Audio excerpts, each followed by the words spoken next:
প্রত্যেকটা মানুষকে জানা দরকার অবশ্যই যে যিশু কে। আমাদের দেহ যখন মৃত্যু হবেই আমরা প্রত্যেকে জানি, সে রাজা হোক, মহারাজা হোক, মন্ত্রী হোক, প্রধানমন্ত্রী হোক, প্রত্যেকটা মানুষকে কিন্তু মৃত্যুবরণ করতেই হবে, তাই না? আজকে প্রত্যেকটা মানুষকে, ধরো আজকের প্রত্যেকটা মানুষকে কি বলছে, প্রত্যেকটা মানুষকে কি করতে হবে? আজ প্রত্যেকটা মানুষ, ধরো আজ আমার প্রত্যেকটা মানুষকে কি করতে হবে? মৃত্যুতে শুতে হবেই, মানো বা নাই মানো, এটা বাস্তব, এটার মধ্যে হবেই, কিছু করার নেই। কেউ যাবে চিতাতে বা কবরে। তাহলে আজ আমাদেরকে কারোর কবরে বা কেউ চিতাতে কিন্তু আমরা যাবই। এটা কেউ ফেলতে পারবে না আর কিছু করতে পারবে না, এটা আমাদের মেনে নিতেই হবে। তাহলে মৃত্যু বাস্তব, জীবন তো জীবিত। ঈশ্বরের বাক্য তাই কি বলে, তাই কি? আর ঈশ্বরের বাক্য বলছে, বাক্য হলো রোমিও 1:18।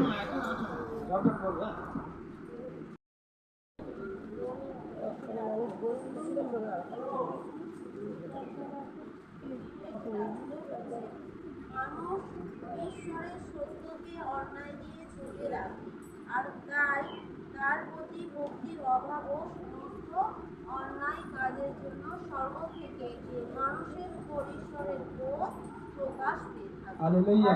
তাহলে ঈশ্বরের বাক্য কি বলছে? মানুষ ঈশ্বরের সত্যকে অন্যায়ভাবে চেপে রাখে, অন্যায় দিয়ে চেপে রাখে। মানুষের যত অন্যায় আছে আর ঈশ্বরের সত্যটা কি করে? চেপে রাখে। আর তাই কি হয়? তার প্রতি ভক্তির অভাব মানুষের, এই সমস্ত অন্যায় কাজের জন্য স্বর্গ থেকে মানুষের উপর ঈশ্বরের ক্রোধ প্রকাশ পায়। তাহলে কি হয়? স্বর্গ থেকে মানুষের ওপর ঈশ্বরের ক্রোধ প্রকাশ পায়। কারণ কি জন্য? যদি আমরা ওখানে যাত্রা পুস্তক দেখি 20 অধ্যায়, ওখানে লেখা আছে যারা বিভিন্ন বাজে কাজে লিপ্ত, বিভিন্ন রকমভাবে চলছে, তাদেরকে কি হয়? বিভিন্নভাবে ঈশ্বরকে বাদ দিয়ে তারা ঈশ্বরের প্রতিনিধিকে, ঈশ্বরের স্বরূপ, ঈশ্বরের সৃষ্টি জিনিসকে ঈশ্বরের প্রতিমূর্তি বলে তারা ঈশ্বরের সম্মান দিতে। ঈশ্বর বলছে যে আমার সম্মান কেউ পায়, আমি এটা চাই, আমার সম্মান যেন আমিই পাই। তাই আজ মানুষ যখন ঈশ্বরের থেকে সরে যাচ্ছে, ঈশ্বরকে সম্মান দিচ্ছে না, তাই ঈশ্বর কি করছে? ঈশ্বরের সেই স্বর্গ থেকে ঈশ্বর মানুষের উপরে ক্রোধ আনছে, ক্রোধ। তাই কি বলছে? শুধু ক্রোধ শুধু বলছে মানুষের মধ্যে নেই, আজ আমাদের মধ্যে, আমরা পিতামাতা হয়ে যদি এই ঈশ্বরের অবাধ্য কাজ করে থাকি, তাহলে বলছে শুধু এক পুরুষ নয়, তৃতীয় এবং চতুর্থ পুরুষ পর্যন্ত তোমাদেরকে এই অভিশপ্ত থাকবে। হালেলুয়া। বাক্যটা পড়ো, যাত্রা পুস্তক 20।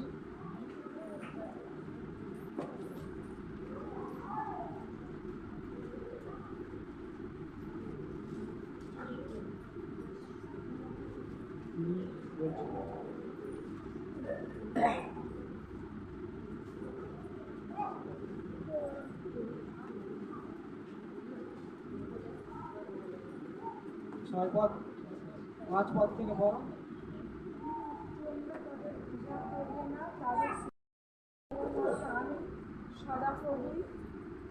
তোমাদের ঈশ্বর আমার পাওনা বলতে আমি চাই, যারা আমাকে ঘৃণা করে তাদের পাপের শাস্তি আমি তাদের তৃতীয় ও চতুর্থ পুরুষ পর্যন্ত দিয়ে থাকি। হালেলুয়া।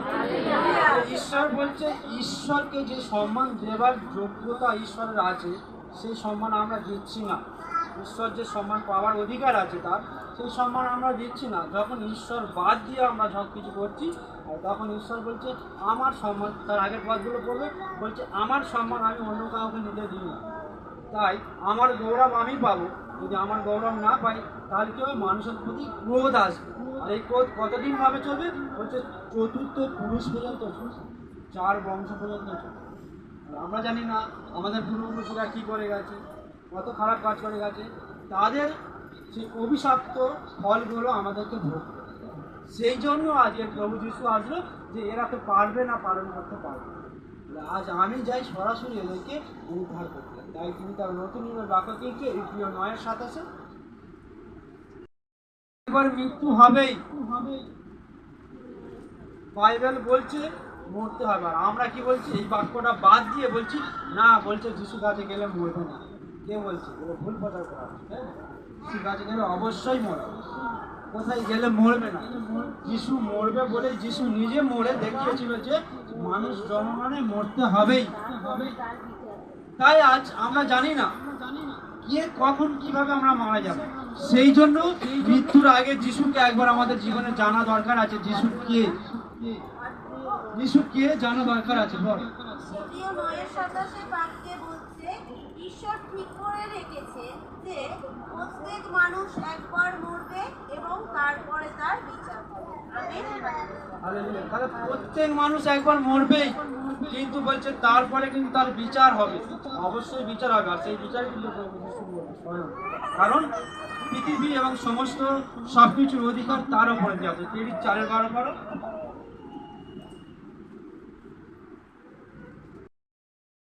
পাপ থেকে উদ্ধার আর কারো কাছে পাওয়া যায় না, কারণ সারা জগতে আর এমন কেউ নেই যার নামে আমরা পাপ থেকে উদ্ধার পেতে পারি। আমেন। হালেলুয়া। তাহলে বলছে আর কোনো নামে পরিত্রাণ পাওয়া যায় না, উদ্ধার পাওয়া যায় না, পাপের ক্ষমা কোনো নামেই পাবে না। বলছে যিশু বলছে যে সমস্ত অধিকার, স্বর্গের অধিকার আর পৃথিবীর অধিকার যিশুর মধ্যেই দেওয়া হয়েছে। তাই আমরা হয়তো এখন আমাদের মনে হচ্ছে আমরা কি করবো না করবো, গুরুত্ব দিচ্ছি না যে যিশু এই সেই হ্যান ত্যান না। যিশু বলছে তোমার সমস্ত পাপের ভার আমি নিতে পারি, সেই ক্ষমতা আমাকে দেওয়া হয়েছে। যদি আমার মধ্যে না আসে কেউ কেউ পাপের ক্ষমা পায়। আর আমাদের ঠিক এই সময় মনে হয় যখন আমরা মৃত্যুকালীন প্রবেশ করে যাই, যখন বিছানা সহ্য ডাক্তার হাত তুলে দিয়েছে আর কিচ্ছু করার নেই, ওই সন্তানকে বলছিল না তোমরা তোমাদের ওপরওয়ালাকে ডাকো। আমাকে ফোন করে বলছে, ওর পরিবার বলছে, শাশুড়ি বলছে বলছে বলছে ওর ওপরওয়ালাকে ডাকো। সেই ওপরওয়ালা কে সেটা আমাদেরকে জানতে হবে। ওপরওয়ালাটা কে? এই বিশ্ব ব্রহ্মাণ্ড যে সৃষ্টি করেছে এবং পশু পাখি মানুষকে সৃষ্টি করেছে, সেই ওপরওয়ালাকে ডাকতে বলছে। আর সেই ওপরওয়ালাই পারে একমাত্র আমাদের আত্মাকে মুক্তি দেয়। হালেলুয়া। তাই মৃত্যু কোথা থেকে এসেছে? মৃত্যু কিন্তু ঈশ্বর থেকে এসেছে। এই মৃত্যু ঈশ্বর থেকে এসেছিল। মৃত্যুর ক্ষমতা কিন্তু ছিল না, কিন্তু শয়তানও দেয়নি। তাহলে কে দিয়েছে? মৃত্যু সৃষ্টিকারীর নাম হলেন ঈশ্বর। হালেলুয়া। কারণ তিনি সবকিছু নিয়ম করে দিয়েছিলেন আর বলেছিলেন এই গাছের ফলটা যদি খাও মরবেই। কিন্তু এত ভালোবাসতেন, সেই গাছের ফল খাবার সঙ্গে সঙ্গে কিন্তু মারা যায়নি, তাই না? তিনি একটা সিস্টেম করে দিয়েছেন, আর সেই মৃত্যু মানুষের জীবনে আসলো। আজ সেই মৃত্যু, এটাই আমাদের দেহের মৃত্যুটাই মৃত্যু। তাই আদম জানতো না, কিন্তু মৃত্যু শক্তি পেল সেই ফলটা খাবার পর। একজন পর করিন্থীয়, প্রথম করিন্থীয় 15:50-58। আদম জানতো না, পরে বাগানের এক কোণে গিয়ে তিনি বুঝতে পারলেন যে তিনি ঈশ্বরের বিরুদ্ধে পাপ করেছেন।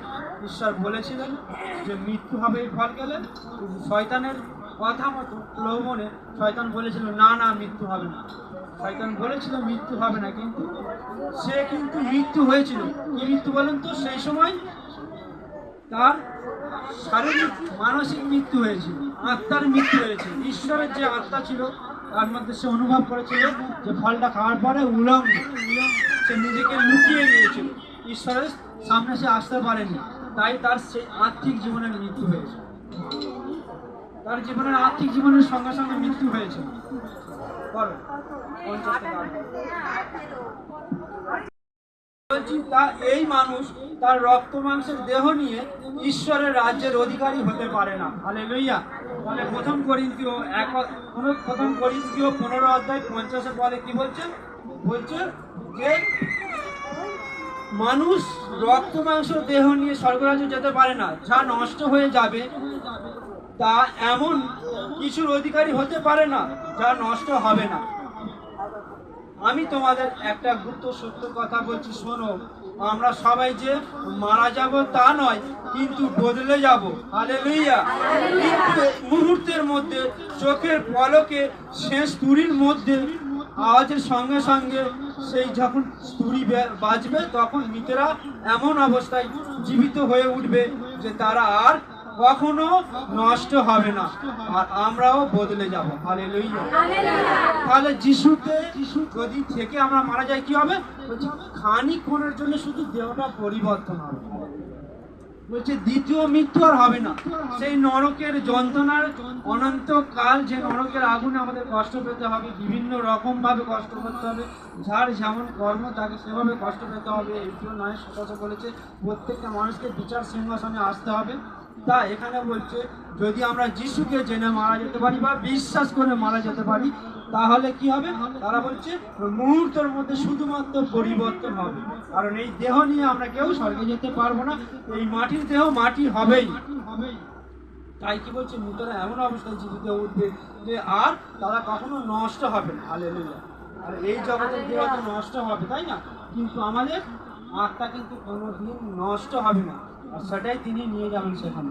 তাই বলছে যা নষ্ট হয় তাকে কাপড়ের মতো করে এমন কিছু পড়তে হবে যা কখনো নষ্ট হয় না, আর মরে যায় তাকে এমন কিছু পড়তে হবে না যা কখনো মরে যাবে না। হালেলুয়া।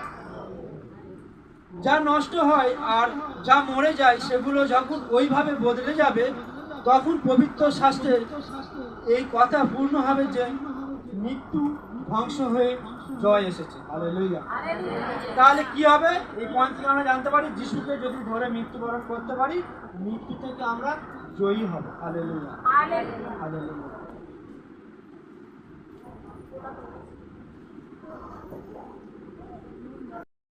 মৃত্যুর ভুল হলো পাপ, আর পাপের শাস্তি হচ্ছে মসির আইন কানুন। হালেলুয়া। মৃত্যুর ভুল হলো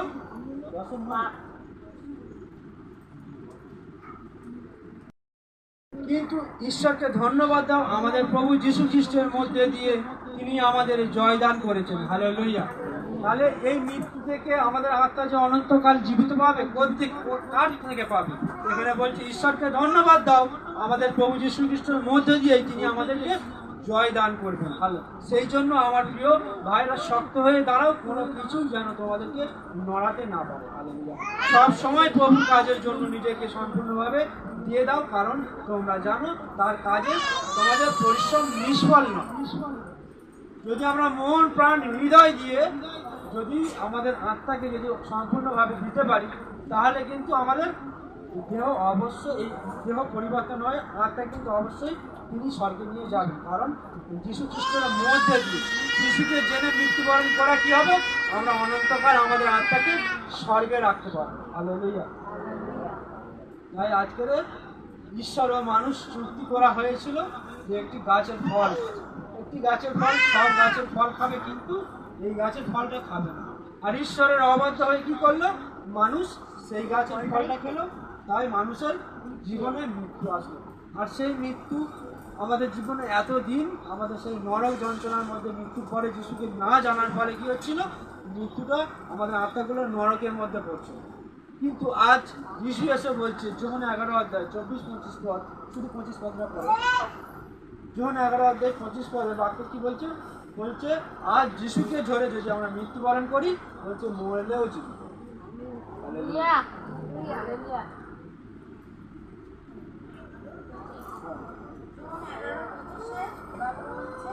যিশু মার্থাকে বললেন, আমি পুনরুত্থান ও জীবন, যে আমার উপর বিশ্বাস করে সে মরলেও জীবিত হবে। আমেন। তাহলে বল যিশু নিজে বলছে যে আমার ওপরে যে বিশ্বাস করবে সে মরলেও জীবিত। তাহলে আমরা প্রত্যেকে জানি আমাদের মৃত্যু আছে, কখন কি অবস্থায় আমরা মৃত্যুবরণ করবো আমরা কেউ জানি না। কিন্তু যদি যিশুকে ধরে মৃত্যুবরণ করতে পারি, মৃত্যুর শেষ পর্যন্ত যদি যিশুর নাম আমাদের এই মাথায় থাকতে পারে, তাহলে কিন্তু বলছে সে মরলেও জীবিত হবে। তাহলে আমাদের আর দ্বিতীয় মৃত্যু হবে না। সেই জন্যই যিশুকে বিশ্বাস করা দরকার। মরবো যদি যিশুকে ধরে মরবো, কারণ এখানে অনন্ত জীবন আছে।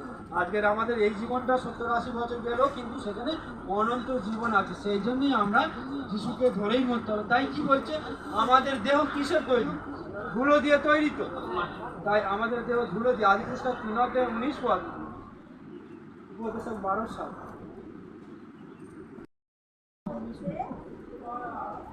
যে মাটি থেকে তোমাকে তৈরি করা হয়েছে সেই মাটিতেই ফিরে না যাওয়া পর্যন্ত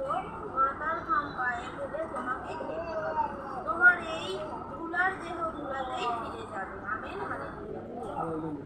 তাহলে এখানে কি বলছে, যে মাটি থেকে সৃষ্টি করা হয়েছে সেই মাটিতেই আমাদেরকে ফিরে যেতে হবে। তাহলে সেই ধুলোর দেহ ধুলোই হবে। কিন্তু উপদেশক 12 সাথে কি বলছে, 12 সাথে বলছে মাটি মাটিতেই ফিরে যাবে, আর যে আত্মা ঈশ্বর দিয়েছেন সেই আত্মা তার কাছেই ফিরে যাবে। হালেলুয়া। তাহলে আজ যদি আমাদের আত্মা ঈশ্বর দিয়েছে, যদি বিশ্বাস করি, বাইবেল থেকে যদি বিশ্বাস করি, তাহলে এই আত্মা যদি ঈশ্বরের কাছে রাখতে হয়, তাহলে আজ এখনো পর্যন্ত আজকের পর থেকে যিশুর নাম প্রত্যেকে যারা যারা শুনছো, যেন আজকের পর থেকে যিশুর নাম ধরে মৃত্যুবরণ করতে হবে। আজ আমরা জানি না আমাদের কখন মৃত্যু হবে, আমাদের জীবনে আমাদের সঙ্গে 1 ঘন্টা পরে আমাদের কী হবে জানি না, কিন্তু যিশুর নাম ধরে যদি আমরা মৃত্যুবরণ করতে পারি, আর এখানে বলছে সেই আত্মা, ঈশ্বরের আত্মা ঈশ্বরের কাছে যাবে, আর ধুলোর দেহ ধুলোই হবে। হালেলুয়া। তাহলে আজকে আমাদেরকে শুধুমাত্র বিশ্বাস করতে হবে যে সত্যি আজ তো আমরা সেই মাটি থেকে ঈশ্বর শুধুমাত্র পুতুল তৈরি করেছিল, আর সেই পুতুলটা যখন এই পুতুলের ভেতর থেকে শ্বাসটা বেরিয়ে যাবে সেই মাটিতেই যাবে। তাহলে আজকের আমাদের গর্ব, অহংকার, ঘৃণা এবং ভুলভাবে ঈশ্বরকে পরিচালনা করা, এগুলো যেন আমাদেরকে বাদ দিতে হবে আমাদের জীবনে, তবেই কিন্তু আমরা সেই অনন্ত জীবনে যাবো। কারণ ঈশ্বর বলছে আমার সম্মান আমি যেন পাই। তাই আজ যেন ঈশ্বরের সমস্ত গৌরব সম্মান যেন আমাদেরকে দিতে পারি, করতে পারি। হালেলুয়া। তাই আত্মাকে ধরে রাখা যায় না, আমরা প্রত্যেকে জানি আত্মাকে ধরে রাখা যায় না। তাই আত্মা যেন অনন্তকাল স্বর্গে বা নরকে এই দুটো ব্যবস্থা আছে।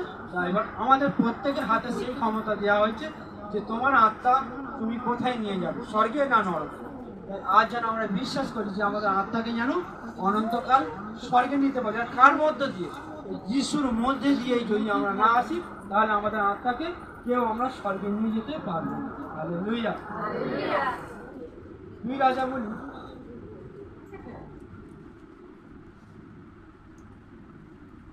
2 রাজা বলি 20:1-6 এবং যিশায়া 38 অধ্যায় 1-5। যদি ওখানে আমরা দেখি, ওখানে বাক্য লেখা আছে হিস্কিয় চোখের জলের প্রার্থনা। হিস্কিয় বলে এক ব্যক্তি ছিল, হিস্কিয়র ক্ষেত্রে মৃত্যু খবর বাড়িতে পৌঁছে গেছে যে তোমার মৃত্যু হবে, ঈশ্বর বলে দিয়েছে। আর আমরা জানি না আমাদের মৃত্যু কখন হবে, কিন্তু আমরা যদি প্রকৃতভাবে ঈশ্বরের আরাধনা করি আর ঈশ্বর স্বর্গদূতের মাধ্যমে বলছে যে তোমার মৃত্যু কখন হবে, আমরা জানতে পারবো। হালেলুয়া। এটা ভাগ্যের ব্যাপার, তাই না?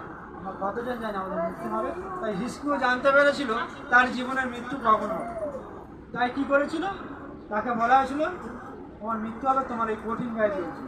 কিন্তু হিস্কিয় কি করলো, চোখের জলে প্রার্থনা করলো। চোখের জলের প্রার্থনা করে বলছে ঈশ্বর তুমি সেই দিনগুলো একবার দেখো। একটু আগে যে বাক্যটা করছিলাম 50-58, ওখানে দেওয়া আছে তোমরা ঈশ্বরের কাজের জন্য নিজেদেরকে ব্যস্ত রাখো। হ্যাঁ, তাই বলছে, তখন হিস্কিয় বলছে তুমি সেই দিনগুলো মনে করে দেখো আমি তোমার কাজ কেমনভাবে করেছিলাম, আমি কত সুন্দরভাবে যত্ন সহকারে তোমার বাক্য মেনে তোমার কাজগুলোকে করিয়ে নিয়ে এগিয়ে গিয়ে আজ বিভিন্ন জায়গায় সুসমাচার প্রচার করেছিলাম। কোনো জায়গায় আমরা বাদ কিছু হয়নি, বিভিন্ন সমস্যার মধ্যে দিয়েও তোমার প্রশংসা আমরা করেছি। খেতে পাইনি কিন্তু তোমার প্রশংসা করেছি। বিভিন্ন রোগ জ্বালা যন্ত্রণা শরীরের মধ্যে নিয়েও আমরা কিন্তু তোমার প্রশংসা করছি, কারণ আমরা বিশ্বাস করি তুমি সাহায্য, কারণ তোমার দেহ তুমি সৃষ্টি করেছো, তাতেই আমরা সুস্থ হতে পারি। তাই হিস্কিয় যখন চোখের জলেতে দেয়ালের দিকে মুখ করে কান্নাকাটি করে প্রার্থনা করছিল, সঙ্গে সঙ্গে যে খবর দিয়েছিল সে সাহেব এসে আবার বলছে হিস্কিয় তোমাকে ঈশ্বর বললো তুমি আবার বেঁচে যাবে, আবার 15 বছরের জন্য আহু ফিরে পাবো। হালেলুয়া। তিনি 15 বছরের জন্য আবার আহু ফিরে পাবো। ঈশ্বর বলছে আমি ওর চোখের জল দেখেছি। তাহলে আজকে যদি আমরা চোখের জলে আমাদের ঈশ্বরের কাজের কথা অনুসরণ করে যদি প্রার্থনা করি, সেই প্রার্থনা কোনোদিন বিফলে যাবে না। যদি মনে হচ্ছে যে আমরা প্রার্থনা করছি কিন্তু আমরা প্রার্থনার বাইরে মানে অন্য টাইমে ঈশ্বরকে নিয়ে নিন্দে করছি, যেখানে বলছে রোমীয় পুস্তক বলছে শুধু মুখে স্বীকার আর অন্তরে বিশ্বাস, এই দুটোই আমরা করতে পারি না। আমরা বিভিন্ন জায়গাতে যখন যাই বলছি বাবা যিশু প্রার্থনা যাচ্ছে, আমরা লজ্জাতে বা কি বলবে ভয়তে আমরা অনেকে স্বীকার করি না, তাহলে মুখে যিশুকে স্বীকার করা হচ্ছে। তাহলে কি আমাদের চোখের জলে প্রার্থনা হবে? চোখ ভুলে যাবে, চোখে রোগ এসে যাবে, কিন্তু প্রার্থনা হবে না। তাহলে আমার কাজের কথাটা ভাবতে হবে না, আমার কাজের কথাটা ভাবতে হবে। আমরা বলি এত উপবাস করি, এত প্রার্থনা করি, এত মণ্ডলীতে যাই, আমার কেন প্রার্থনা শুনছে না? আমাদের নিজেদের মধ্যে কোনো কোনো জায়গায় ভুল রেখে দিয়েছি। সেই ভুলগুলো সাধারণ ভুল নয়, ইচ্ছাকৃত ভুল। ইচ্ছাকৃত ভুল আমরা করে থাকি, যেগুলো আমরা পারি আমাদের জীবন থেকে ছেড়ে দিতে, কিন্তু আমরা ছাড়তে চাই না। সেই জন্য আমাদের কি হয়, আমাদের আত্মিক জীবনে শয়তানের হাত হয়ে যায়। শয়তান এসে, শয়তানের দূত এসে আমাদের মৃত্যুর দরজা পর্যন্ত পৌঁছে নিয়ে যায়। যখন এই শরীরটা যদি অসুস্থ হয়ে বিছানা সহ্য হয়ে যায়, তখন প্রার্থনা করার ক্ষমতা থাকে না। প্রার্থনা না করলে ঈশ্বরের আত্মাকে আমরা হারিয়ে ফেলি, তাহলে আমরা সে অনন্ত জীবন। আর তখনই শয়তান কি করে, চাই আমার সেই নরকের আগুন তোর জন্য রেডি করা আছে, যেখানে ঈশ্বর আমাকে দায়িত্ব দিয়েছে, আমি তোকে তো সেখানে নিয়ে যাবো বলে। তাহলে সেই শয়তানের কবলে পড়ে আমরা কি করছি, সেই বিশ্বাস থেকে হারিয়ে ফেলছি। বিশ্বাস করে, এখানে বলছে বিশ্বাস করলে অনন্ত জীবন পাবে। কি বলছে জন 3:16 বলো।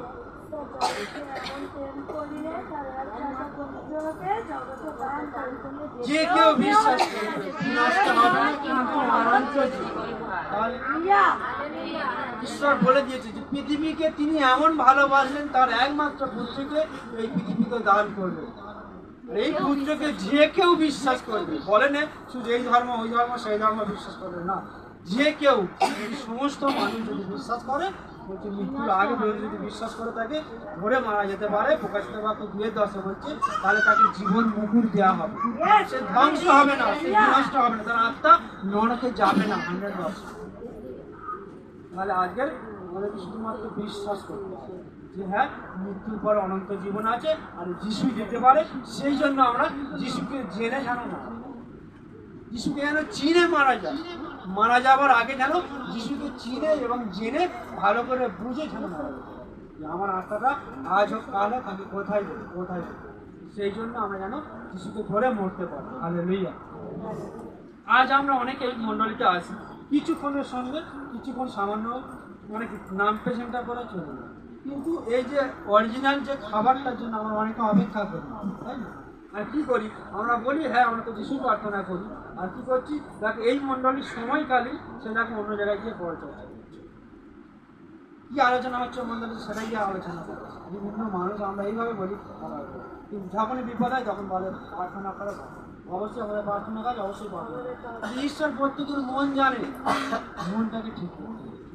সেই ধনী লোক যদি মনে করি আমরা লুক 19 অধ্যায়, লুক 16 অধ্যায় 19 থেকে 31 পদ, 16 অধ্যায় 19 থেকে 31 পদে ওখানে বাক্য বলছে যে অবিশ্বাসী লোক, সেই একজন কে ছিল, একজন জমিদার ছিল, আর তার বাড়ির সামনে একটা ভিখারিকে শুয়ে রাখা হতো, বসিয়ে রাখা হতো। তার গায়ে কুষ্ঠ রোগে ভর্তি ছিল, কুকুর এসে তার গা পরিষ্কার করে দিত। তাকে সেই জমিদার লোকটা ইচ্ছা করলে একটু ভালো খাবার দিতে পারত, ইচ্ছা করলে একটু চিকিৎসা করতে পারত, কিন্তু সেই জমিদার ব্যক্তিরা করেননি। কি করেছিল, তার যে এঁটোগুলো বেশি হতো খাবারগুলো, সেগুলো তাকে খাওয়াতো। সে প্রতিদিন, বলছে বাক্য লেখা আছে, প্রতিদিন নিত্য নতুনভাবে আনন্দের সঙ্গে ফুর্তি আমোদ করে দিন কাটাতো, বন্ধু বান্ধব নিয়ে প্রতিদিন। কিন্তু সেই ফুর্তি আমার যদি একদিন বন্ধ হয়, তার চিকিৎসা করতে পারতো না, কিন্তু তিনি করেননি। তাই কি করলো আমরা প্রত্যেকে জানি, প্রথমেই বললাম যে রাজা হোক আর মহারাজা প্রত্যেকেই মৃত্যুতে আসতে হবে, প্রত্যেকেই মৃত্যুতে আসতে হবে। তাই সেই ভিখারি লাসারটাও কিন্তু একদিন মারা গেল, আর সেই জমিদারও কিছুদিন পর আবার মারা গেল। ভিখারি লাসার যখন মারা গেল, তার বাড়ির সামনে পচে গন্ধ বেরোবে বলে বলছে যা নদীর ধারে ওকে দাহ করে দিয়ে আসবে, নদীর ধারে তাকে দাহ করে দিয়ে আসবে। কিছুদিন পরে সেই জমিদার ব্যক্তিটাও মারা গেল। মারা যাওয়ার পরে তিনি নিজেকে কোথায় খুঁজে পাচ্ছে জানেন? তিনি নিজেকে সেই নরকের আগুনের যন্ত্রণাতে খুঁজে পাচ্ছেন। সেই আগুন এতটাই কষ্ট, এতটাই কষ্ট, মানে সে বলছে সে যখন আগুনে নিজেকে খুঁজে পাচ্ছে আর চারিদিকে দেখছে যে চারিদিকে আগুন জ্বলছে, প্রচুর মানুষ কি হচ্ছে, কষ্ট পাচ্ছে। আমার মতো মানুষরা প্রচুর মানুষ আছে কষ্ট পাচ্ছে। আর ওপরের দিকে তাকিয়ে দেখে না, যেই ভিখারিটা ওর বাড়ির সামনে বসে থাকতো, ওর খাবার এঁটো খাবার খেত, কুকুরে এসে তার ঘা পরিষ্কার করে দিত, সেই ভিখারি লাশা পিতা আব্রাহামের কোলে বসে আছে। সে দেখতে পাচ্ছে স্বর্গরাজ্যে সে বসে আছে।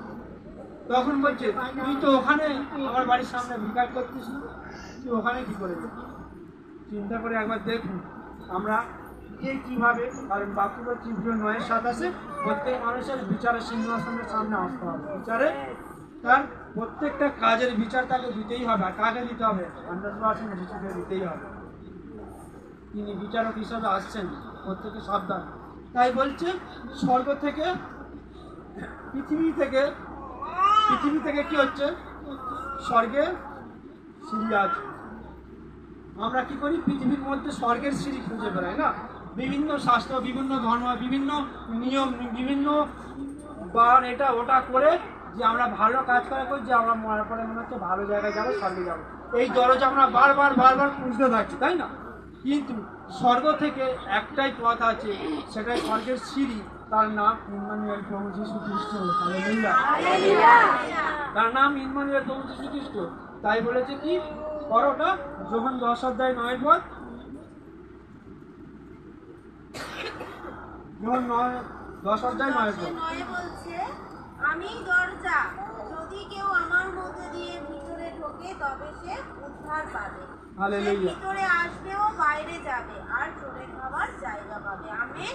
হালেলুয়া। তাহলে বলছে আমি দরজা, দরজা আর কেউ নেই। বলছে আমি দরজা, যে আমার মধ্যে আসে সে উদ্ধার পাবে।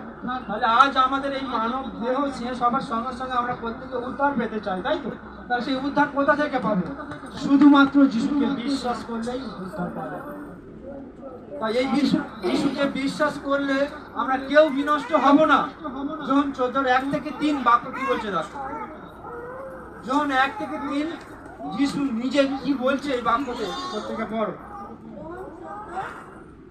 1-3 এতে বলছে, তোমাদের মন যেন আর অস্থির না হয়।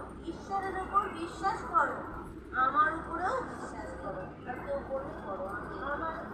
আমার পিতার বাড়িতে থাকবার অনেক জায়গা আছে, তা না থাকলে আমি তোমাদের বলতাম, কারণ আমি তোমাদের জন্য জায়গা ঠিক করতে যাচ্ছি। একটা বড় আমি গিয়ে তোমাদের জন্য জায়গা ঠিক করে আবার আসবো, আর আমার কাছে তোমাদের নিয়ে যাব, যেন আমি যেখানে থাকি তোমরাও সেখানে থাকো। হালেলুয়া। বাক্য কি বলছে দেখো। বলছে তোমাদের মন অস্থির যেন না হয়, কারণ ঈশ্বরের ওপরে বিশ্বাস করো। ঈশ্বরের ওপরে যদি বিশ্বাস করো, এবং ঈশ্বর বলছে আমার ওপরে বিশ্বাস করো, যদি আমার উপরে বিশ্বাস করো, বলছে আমার পিতার বাড়িতে অনেক থাকবার ঘর আছে, তা না থাকলে আমি তোমাদের বলতাম না, কারণ আমি তোমাদের জন্য জায়গা ঠিক করতে যাচ্ছি।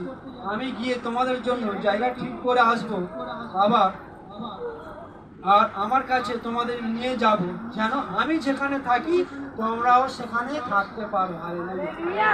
তাহলে আমরা জানি প্রত্যেকে যিশু স্বর্গে আছে, তাই তো? স্বর্গে আছে।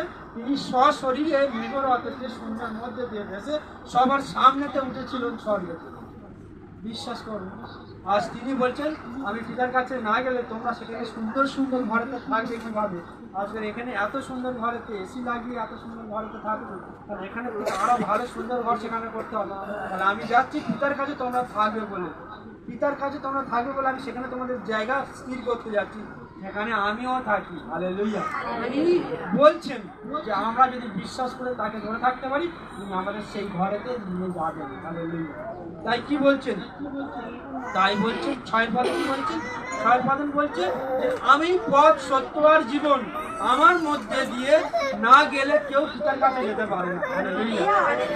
বলছে আমি পথ, আমি সত্য, আমি জীবন, আমার মধ্যে দিয়ে কেউ না গেলে পিতার কাছে যেতে পারে না। তাহলে যদি তোমরা আমাকে জানতে, তবে পিতাকেও জানতে। এখন তোমরা তাকে জেনেছো আর তাকেও দেখতে পেয়েছো। হালেলুয়া। তাহলে আজ যখন ঈশ্বরকে আমরা কেউ কখনো চোখে দেখিনি, তাই না?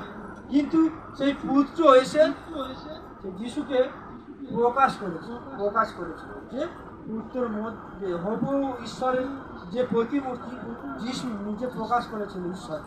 তাই আজকের ঈশ্বরকে পেতে গেলে শুধুমাত্র যিশুর মধ্যেই পাওয়া যাবে, কারণ তিনি সে সশরীরে নেমে এসেছে। তাই আজকের আমরা প্রত্যেকে যেন বিশ্বাস করি যে তিনি আমাদের প্রত্যেককে সেই দরজা, আর তিনি আমাদের প্রত্যেককে অনন্তকাল দিতে পারে। সেই জন্য মৃত্যুবরণ করার আগে যিশুকে জেনে একবার মৃত্যুবরণ করা আমাদের উচিত। যখন 5:28-29 পদে কি বলছে দাদা?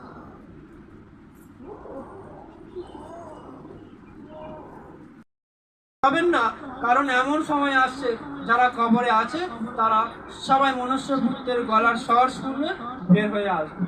যারা ভালো কাজ করেছে তারা জীবন পাবার জন্য উঠবে, আর যারা অন্যায় কাজ করেছে, করে সময় কাটিয়ে দিয়েছে, তাদেরকে শাস্তি পাবার জন্য তোলা হবে। হালেলুয়া।